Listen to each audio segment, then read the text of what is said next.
Olá, meus irmãos, graça e paz. A gente está aqui para mais uma aula do nosso Panorama Bíblico, a nossa aula de número 18, a 18ª aula do Panorama Bíblico. E é muito bom poder contar com a sua participação, poder contar aí com a sua parceria, para que a gente possa aí cobrir todos os livros da Bíblia, como é a proposta inicial do Panorama Bíblico. E na nossa aula de hoje nós vamos falar sobre os livros das crônicas. Na verdade, nós vamos na parte introdutória abordar aspectos dos dois livros, mas haverá um momento em que nós vamos voltar a nossa atenção especificamente para o primeiro livro das crônicas. Então, dando início, vejamos aqui a autoria, o que diz respeito à parte da autoria do livro. O livro que vai receber no 4º século da era cristã, por Jerônimo, o nome de Crônicas. E o nome, a gente sugere que tenha sido um nome muito bem escolhido, por fazer sentido com a ideia do livro, que é de trazer uma cronologia com relação à história de Israel.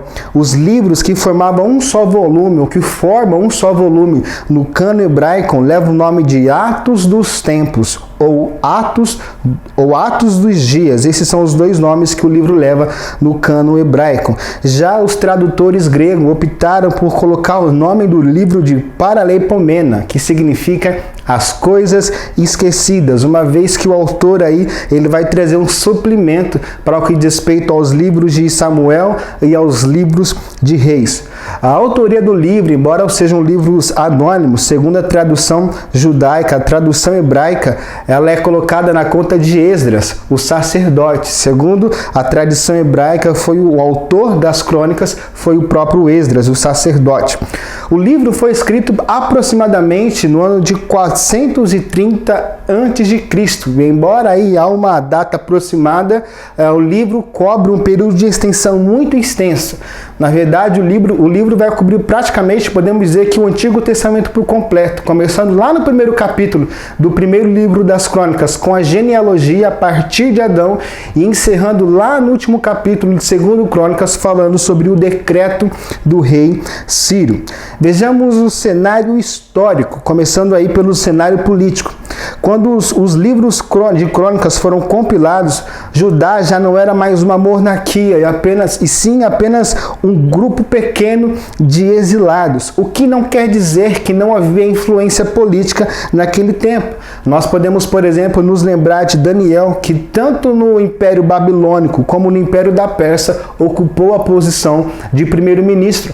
Podemos também destacar Esther, que foi rainha no Império Persa na época de Assuero, e também Mordecai, que nessa época assumiu ou ocupou a posição de primeiro-ministro.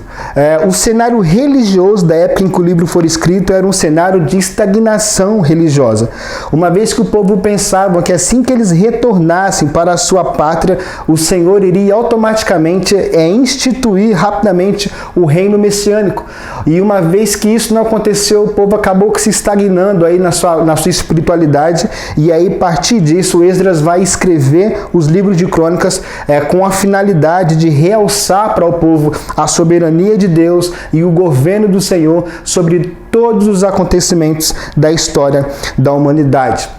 Vejamos os dois objetivos dos livros das crônicas. O primeiro é um objetivo histórico, de apresentar de maneira sucinta toda a história de Israel sob uma perspectiva divina. A ênfase que nós encontramos aqui é nos levitas, na adoração do templo, nas bênçãos do arrependimento, na sabedoria de Deus para restaurar o seu povo e ao cumprir as promessas, se esse povo correspondesse ao seu Deus. O objetivo canônico do livro, o fato de eles estarem colocados lá no final do cano hebraico, tinham por objetivo lembrar às gerações futuras que a figura central do povo de Israel é o Deus do povo. A figura mais importante de toda a história é o próprio Deus, o nosso Senhor. Vejamos então daqui para frente alguns aspectos especificamente apenas do primeiro livro das crônicas. Eu quero começar falando acerca do tema do primeiro livro das crônicas, cujo é a soberania de Deus ao estabelecer o trono de Davi. Nós podemos, ao olhar para o livro de 1 Crônicas, fazer uma divisão em duas partes desse livro. E a primeira parte nós podemos chamar de genealogias importantes do reino de Davi. E essa parte se encontra do primeiro capítulo até o capítulo de número 9, que podemos dividir da seguinte maneira: capítulo 1, genealogias da nação de Israel, que vai desde Adão, no período primitivo, né? Desde Adão a Abraão, e no período patriarcal, essa genealogia vai de Abraão até Jacó. Do capítulo 2 ao capítulo 3, nós vamos encontrar as genealogias da casa de Davi. E do capítulo 4 até o capítulo 9, que vai encerrar esse primeiro grupo aí, essa primeira parte da divisão que estamos fazendo, podemos chamar de genealogias das tribos colaterais. Vejamos então a segunda parte aí dessa divisão, que nós podemos chamar de pontos culminantes do reinado de Davi, que vai ser relatado lá, registrado desde o capítulo 10 até o capítulo 29 de 1 Crônicas, já na conclusão aí, no encerramento do primeiro livro. Nós vemos do capítulo 10 ao capítulo 12, Davi subindo ao trono. Do capítulo 13 ao capítulo 16, Davi traz de volta a arca para Jerusalém. Do capítulo 17 ao capítulo 20, Davi recebe uma aliança real. E do capítulo 21 ao 29, nós vamos ver Davi se envolvendo com todos os preparativos para a construção do templo. A gente vai ver Davi envolvido com a compra do terreno, a compra do local onde o templo seria construído. A gente vê Davi envolvido com a provisão dos materiais que seriam necessários para a construção. A gente vai ver Davi dando ali instruções para os ministros do templo. E a gente vai ver no capítulo 29, o último capítulo do livro, Davi reunindo toda a congregação para que ele, junto à congregação, pudesse ofertar dos seus pertences para a construção do templo.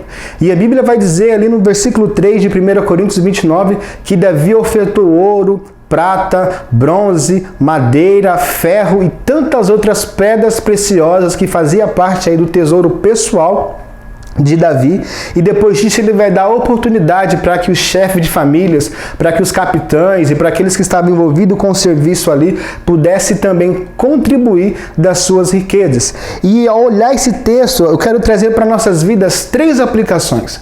A primeira é que ao louvar o Senhor, porque a Bíblia fala que no versículo 10, Davi, admirado por tudo aquilo que estava acontecendo, ele começa a louvar o Senhor. O texto bíblico nos mostra que Deus é o dono legítimo de todas as coisas. Essa é a primeira lição, a primeira aplicação que eu quero trazer para mim e para você nesse louvor de gratidão de Davi ao Senhor. Versículo de número 11 diz assim, 1 Crônicas 29, 11. Teu, Senhor, é o poder, a grandeza, a honra, a vitória e a majestade, porque Teu é tudo quanto há nos céus e na terra. Teu, Senhor, é o reino, e Tu te exaltaste por sobre todos os chefes. O versículo 1 de número 24 de Salmos, o próprio Davi que vai louvar o Senhor nesse mesmo capítulo e versículo que acabamos de ler, Davi no Salmos de número 24, verso 1 vai dizer: ao Senhor pertence a terra e tudo o que nela se contém, o mundo e os que nele habitam. Na verdade, tudo aquilo que nós pensamos ser nosso por direito é do próprio Deus.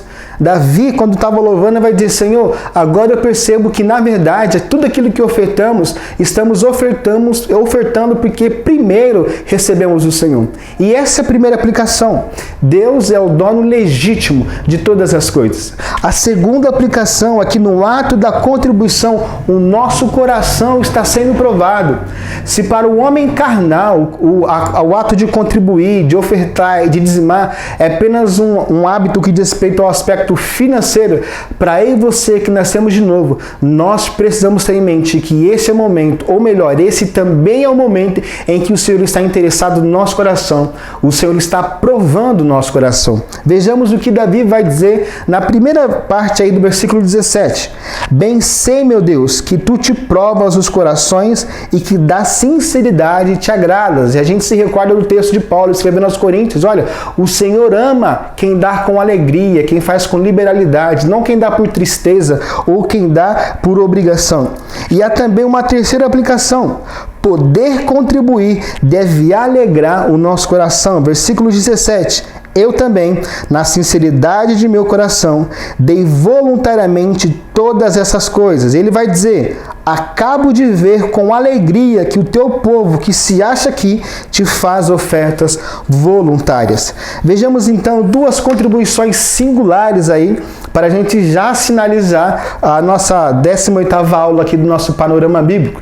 E a primeira contribuição do livro é a perspectiva divina. A apresentação de Crônicas nunca foi por objetivo ser uma mera repetição dos acontecimentos que marcaram a história de Israel. Muito pelo contrário. O objetivo do autor, no primeiro livro de Crônicas, era de dar além de um panorama da história de Israel, o autor vai enfatizar a soberania de Deus e o governo de Deus sobre todas as coisas e de mostrar que esse Deus vai levar a cabo cada um dos seus planos. Versículos 1 e 2 de 1 Crônicas 11 diz: Então todo Israel se ajuntou a Davi em Hebrom, dizendo: Somos do mesmo povo que tu és. Outrora, sendo Saul ainda rei, eras tu que fazias saídas e entradas militares com Israel. Também o Senhor teu Deus te disse: Tu apacentarás o meu povo de Israel, serás chefe sobre o meu povo de Israel. O versículo 6 do capítulo 13 diz assim: Então Davi com todo Israel subiu a Baalá, isto é, Kiriat Jearim, que está em Judá, para fazer subir dali a arca de Deus, diante da qual é invocado o nome do Senhor. E ele vai finalizar o versículo, que se assenta acima dos querubins. Então a expectativa aqui era trazer uma perspectiva divina, de que o Senhor está no controle de todas as coisas. E uma segunda contribuição para a gente finalizar é o contraste que vai existir entre os livros de Crônicas com os livros de Samuel e os livros de Reis. O primeiro contraste, por exemplo, apresenta um ponto de vista sacerdotal. Se no livro dos reis há um ponto de vista profético, e a gente vai se lembrar dos ministérios de Elias e de Eliseu, que foram profetas levantados pelo Senhor para condenar a idolatria do povo, já no livro das Crônicas, o olhar ele é mais sacerdotal ao invés de profético. Por exemplo, os atos, as realizações de Elias e Eliseu, os milagres, nem são citados aqui nos livros das Crônicas. Segundo, em Crônicas, o enfoque ele é muito maior a Judá. Todo o enfoque nacional aqui se refere a Judá e não Israel. Apenas a linhagem real de Davi está registrada e quase não se faz menção aos reis de Israel. Terceiro, o enredo básico é mais eclesiástico do que político ou militar. Quarto, o estilo de Crônicas é mais estatístico do que biográfico. A gente percebe que Crônicas ali, ele não vai trazer para nós os detalhes de como o Senhor moldou Davi para se tornar rei, tanto enquanto ele pastoreava o rebanho de seu pai, e como o período em que ele servia o rei Saul. O texto vai dar um enfoque maior na função de Davi de organizar o sacerdócio, as atividades dos levitas e dos cantores e os aspectos administrativos do templo do Senhor. E último aqui, contraste entre os livros, que o objetivo de Crônicas era de encorajar, de estimular o povo a buscar o Senhor. Nós vemos, por exemplo, que os pecados de Davi e de Salomão nem são contados e registrados aqui, porque a expectativa, o foco maior do autor era de fazer com que o povo recebesse uma nova injeção de ânimo e voltasse a buscar ao Senhor. Nós encerramos aqui a nossa aula de hoje, a 18ª aula, e eu espero que você tenha sido abençoado, e se isso aconteceu com você em algum momento desse vídeo, que você possa compartilhar e distribuir esse vídeo aqui, esse conteúdo para mais pessoas. Eu quero incentivar você a nos acompanhar, seja no Telegram, no YouTube, no Facebook e também no Instagram. A igreja fez uma conta nova do Instagram, você pode procurar lá a conta nova da igreja no Instagram e passar a nos seguir também nessa nova conta da igreja aí no Instagram. Que Deus te abençoe, um grande abraço.